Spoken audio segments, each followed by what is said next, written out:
नमस्कार दोस्तों, आपका स्वागत है आज के इस वीडियो में। और आज हम एक ऐसे टॉपिक पे चर्चा करेंगे जो काफ़ी ज़्यादा आजकल देखने में आ रही है। जी हाँ, हम बात करेंगे आज डेंगू के बारे में।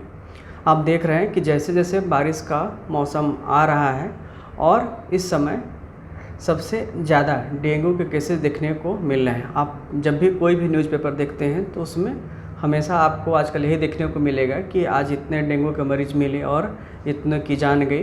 तो वर्तमान में इस समय सबसे ज़्यादा प्रकोप जो है, अगर कोविड के बाद देखा जाए तो डेंगू का ही चल रहा है।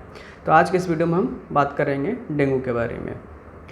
तो जो डेंगू है एक मच्छर जनित जो है रोग है, यानी कि इसका जो वाहक होता है मच्छर होता है, जिसे एडिज मच्छर भी बोला जाता है। और इसका दूसरा एक नाम है टाइगर मॉस्कीटो। यानी कि एडिज मच्छर की पहचान यही है कि आप उसको अगर ध्यान से देखेंगे तो उस पर जो बाघ के शरीर के ऊपर जो काली काली धारियाँ होती हैं, वैसी आपको धारियाँ देखने को मिलेंगी। यही पहचान है एडिज मच्छर की, इसलिए इसको टाइगर मॉस्कीटो भी कहा जाता है। और यही जो है डेंगू के वायरस का संवाहक होता है, यानी कि स्प्रेड जो है वेक्टर यही मच्छर होता है एडिज, जिसकी वजह से जिसको काटने से डेंगू का प्रसार होता है। अधिकांश मामलों में जो डेंगू है काफ़ी हल्का होता है, यानी कि केवल आपको बुखार जैसे लक्षण आएंगे और कुछ दिनों में समाप्त हो जाते हैं। लेकिन कुछ मामलों में ये बहुत ही खतरनाक रूप धारण कर लेता है और उस स्थिति में हॉस्पिटलाइजेशन की ज़रूरत भी पड़ती है और बहुत लोगों की जान भी चली जाती है अगर समय पे उनको हॉस्पिटलाइज नहीं किया जाए और उनका समय से और ठीक से इलाज न हो पाए। तो सामान्य रूप से देखा जाए तो एक गंभीर बीमारी नहीं है, लेकिन कुछ मामलों में बहुत ही गंभीर रूप धारण कर लेती है। और गंभीरता किस वजह से होती है उसको भी हम आपको डिटेल में बताएंगे।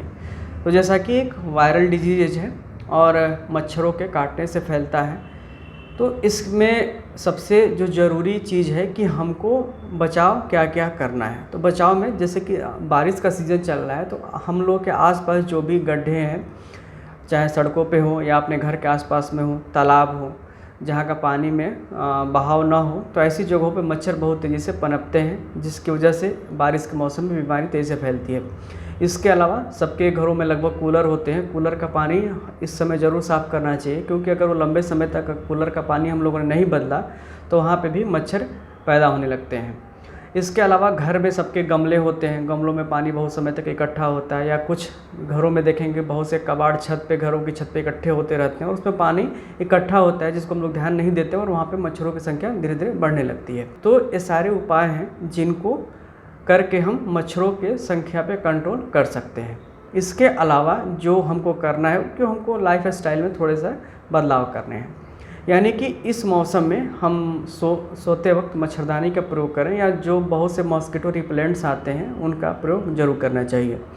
अगर बाहर निकलते हैं घर से तो कोशिश करें कि हमारा शरीर पूरी तरह से ढका हो। इसका मतलब ये है कि हाफ शर्ट ना पहने, टी शर्ट ना पहने, जब भी पहने पूरी बाह के यहाँ तक एक पूरे बाह वाले कपड़े पहने, शरीर पूरी तरह से ढका हो। अधिकांश लोगों की आदत होती है सुबह शाम टहलने की, तो आप देखते होंगे कि सुबह और शाम के समय में अगर आप किसी गार्डन में जाते हैं, बगीचे में जाते हैं, तो मच्छर बहुत ज़्यादा होते हैं।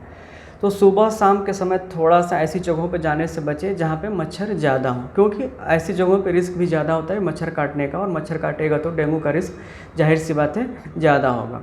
तो जहाँ पे मच्छरों की संख्या ज़्यादा है वहाँ जाने से ज़रूर बचना चाहिए। इसके अलावा कि घर में जो भी आपके आसपास पानी इकट्ठा ना होने दें, गमले हो, कूलर हो, उनका पानी नियमित रूप से बदलें। और अगर पानी है तो वहाँ पे जितने भी मच्छर को मारने वाली दवाएं हैं, या सामान्य रूप में सबके घरों में केरोसिन मिल जाता है, आप उसका समय समय पे छिड़काव करते रहें, जिससे कि मच्छर के जो लार्वा हैं वो डेड हो जाते हैं।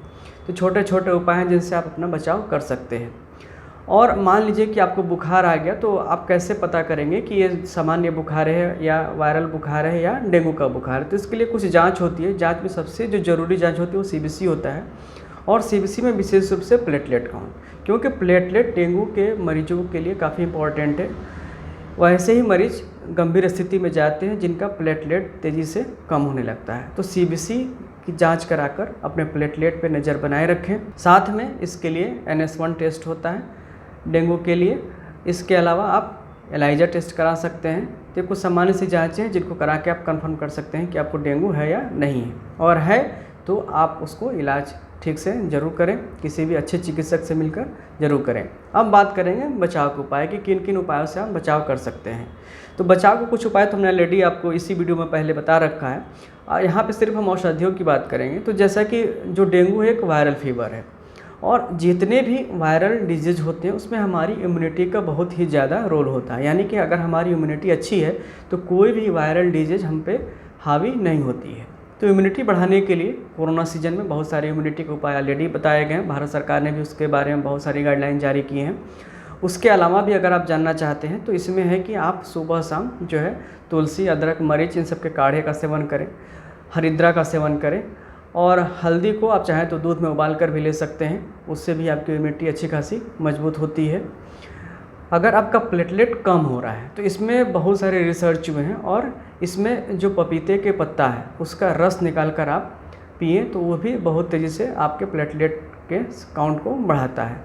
इसके साथ साथ बकरी का दूध इसमें बहुत ज़्यादा फ़ायदेमंद होता है। अगर बकरी का दूध आप नियमित सुबह शाम पीते हैं तो उससे भी आपके प्लेटलेट में काफ़ी सुधार देखने को मिलता है। इनके अलावा व्हीट ग्रास यानी कि जो आपका ज्वार होता है उसका छोटा सा अंकुरित जो तना अभी जो अंकुरित हो रहा है उसको लेने से भी प्लेटलेट की संख्या में काफ़ी ज़्यादा वृद्धि देखी जाती है। तो ये कुछ छोटे मोटे उपाय थे जिनको करने से आप इस बीमारी पे काफ़ी हद तक नियंत्रण पा सकते हैं। तो इस वीडियो में हमने आपको डिटेल में बताया कि डेंगू क्या है, कैसे हम जाँच करके पता कर लेंगे, और इससे बचाव के क्या क्या उपाय हैं। तो यह वीडियो अगर आपको अच्छा लगे तो इसे लाइक कीजिएगा और अधिक से अधिक शेयर अवश्य कीजिए, जिससे अधिक से अधिक लोगों तक ये जानकारी पहुँचे। धन्यवाद, नमस्कार।